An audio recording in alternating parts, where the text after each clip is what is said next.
following program contains disturbing materials that may not be suitable for some resellers. Viewer discretion is advised. The title of this video is not clickbait.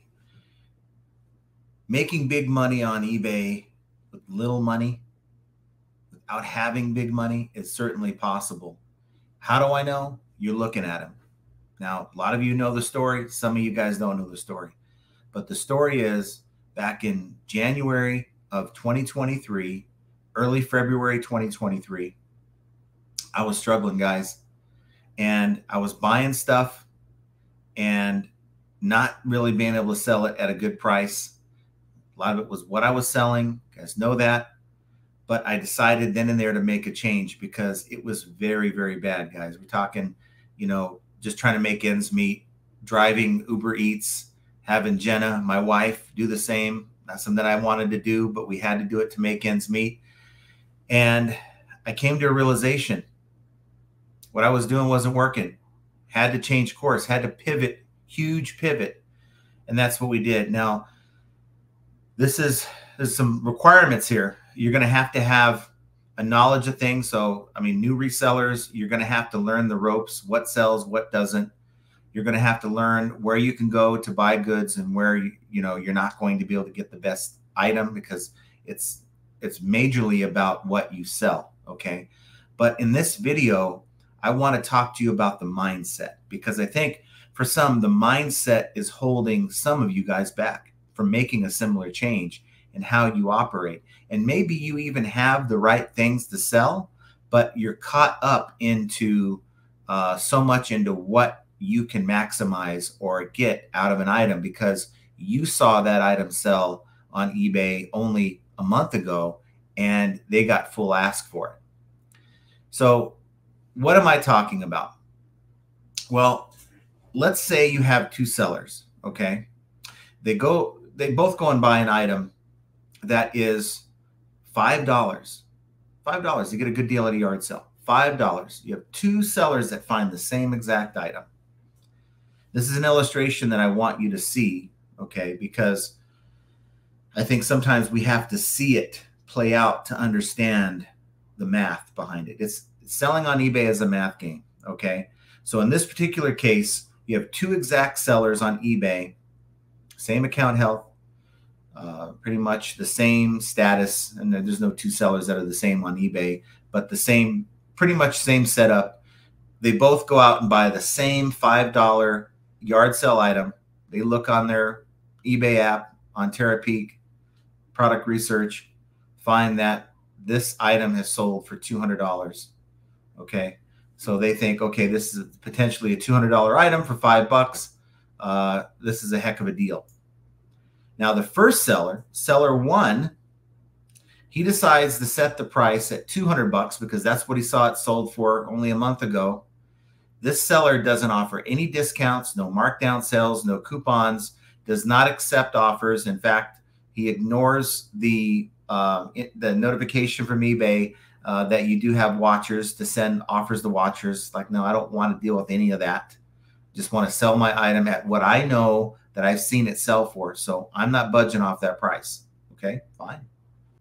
Second seller sets the price at $200. So he's going to try to do the same thing, right? Similar mindset. However, seller two has markdown sales enacted. Let's say a 10% markdown sale, 10% coupon. That's a public coupon that goes into the listing and is willing to take offers. So this seller has best offer selected in the listing. Now, the sold comps show this item is sold only 3 times in the last 90 days, and there's only 5 other sellers that are selling this item. I would say it's not saturated, but it's not, you're not the only one on the listing. So once they both list their items, now there's 7 sellers trying to sell an item that's only selling pretty much once per month. Now, seller one, like we said, will not take offers on his item. Seller two wants to move the item. That's the mindset difference. I want full ask. That's seller one.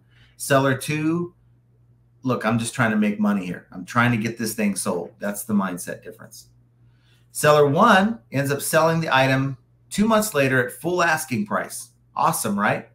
$195 after the cost. The initial cost was $5. So this seller made $195 minus the eBay fees. And I'm assuming shipping is separate. Let's assume that shipping is separate for a minute. So $195 before fees on the sale. Seller 2 sells his item in 2 weeks and accepts a best offer, what some might think is a lowball offer of $125. That's like, what, 65% of full ask? But this seller's like, you know what? I've sat on this thing for 2 weeks. I'm going to get the sale and I'm going to buy a little bit better. I don't want to buy items that are going to possibly sit around 2, 3, 4 weeks, maybe 2 months at a time. And that's the change I had, by the way, the mindset change in how I was sourcing. Now, seller 2 decides to reinvest the $120 into 24 more $5 items. Now, we say $120 because, you know, there's fees involved and all that. But this seller goes out and buys 24 more $5 items. The majority of it is covered by what he made on the previous sale. Now, let me remind you, seller 1 is still 2 weeks into waiting for his sale. He doesn't sell his for another month and a half. Seller 2 goes to a yard sale, picks up a bunch of good stuff, $5 a pop. Maybe not a home run like he just bought and sold, but some pretty good items that he can resell. Seller 2 goes on to sell 20 out of 24 items at an average price of $70 in the next month and a half. So this seller took some offers for, had some items that sold for 40, had some items that sold for 110, and the average price per sale was $70 in the next month and a half. So that's at the point where seller 1 has finally sold his item. Seller 2 ends up making an additional $1,400 in sales from the 20 sold items that essentially netted him $1,300 before fees. So now if we compare the two sellers over the same 2-month window, seller 1 made $195 before fees on that initial investment of $5. Seller 2 made $1,420 before fees from the same initial $5 investment, guys. So what does that tell you? Seller 1, adamant, I'm going to get full ask. I don't take offers. I don't have markdown sales. I don't have coupons. I'm not going to play this game that eBay wants me to play. Probably doesn't even promote.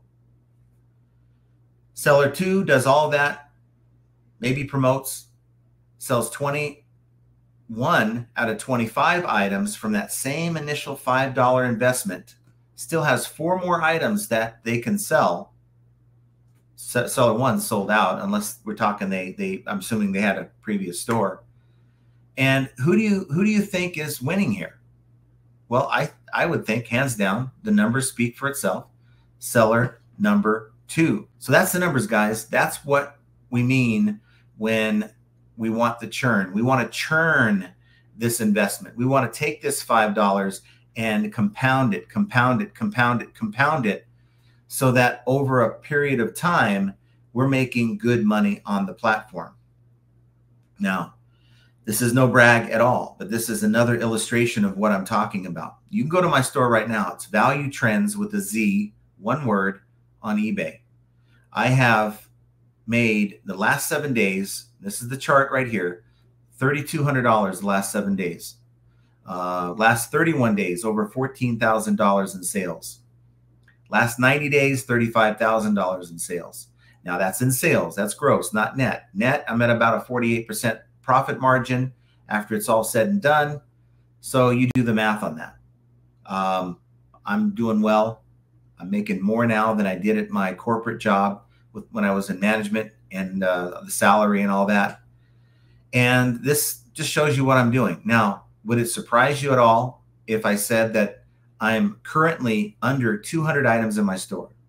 And I'm usually a little over and a little under. So this entire 90-day window is pretty much a 200 item store. It doesn't count my other store that's not so great, but I'm not putting the kind of time and effort or product into that store.